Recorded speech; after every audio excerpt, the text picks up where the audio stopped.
Et aujourd'hui, on est dans l'ère du neurodéveloppemental et j'ai envie de dire de la neuroexplication, hein, la neuroexplication à tout va. Et donc, finalement, on ne veut plus questionner l'environnement, on ne veut plus questionner ce qui fait que le TDAH soit présent, entre guillemets, mais on dit, il est de naissance, il n'y a plus à questionner, arrêtez de culpabiliser et de dire que c'est peut-être parce que les parents ont mal fait leur job quelque part, et accepter le fait que cet handicap-là est de naissance et qu'il va falloir le traiter et le compenser avec, devinez quoi, eh bien de la Ritaline.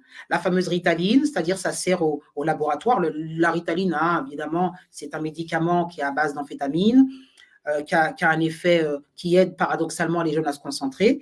Et comme de toute façon, c'est une action biochimique, eh bien, il faut de la chimie pour résoudre tout ça.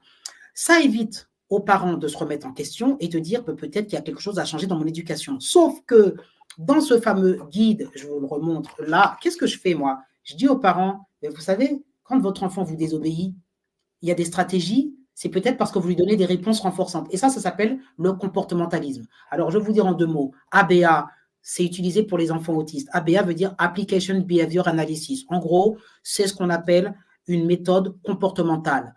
Par opposition à la psychanalyse, qu'est-ce qu'une méthode comportementale? Donc ça, je l'enseigne. Moi, je suis très pédagogue avec mes patients, donc hein, je me permets de faire avec vos auditeurs. Généralement, qu'est-ce qu'on enseigne aux patients?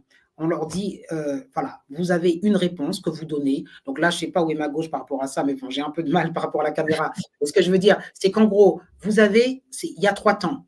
Il y a le comportement de l'enfant, alors on va le situer là, mettons. Il y a le comportement de l'enfant, il y a votre réponse, et puis il y a les conséquences.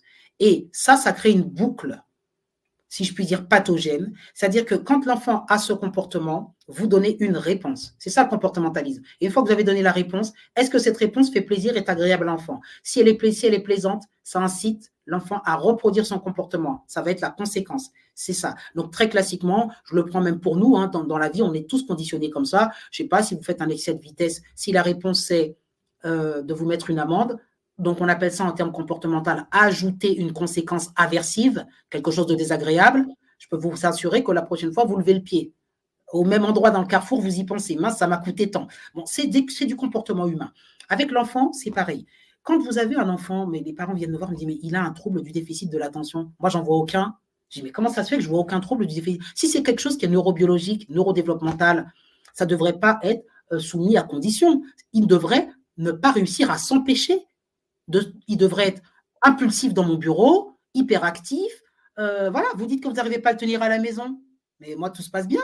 9 fois sur 10, c'est ce qui se passe. Ah oui, mais je ne comprends pas, c'est bizarre, mais c'est parce que c'est vous. Ah ben, je dis, mais non, mais moi, je ne suis pas magicien. Ça veut dire que ce n'est pas une action biochimique dans son cerveau qui se passe. Ça veut dire que cet enfant, dans certaines conditions, voilà, a un comportement différent. Et rien que cela, déjà, ça annule le diagnostic de TDAH.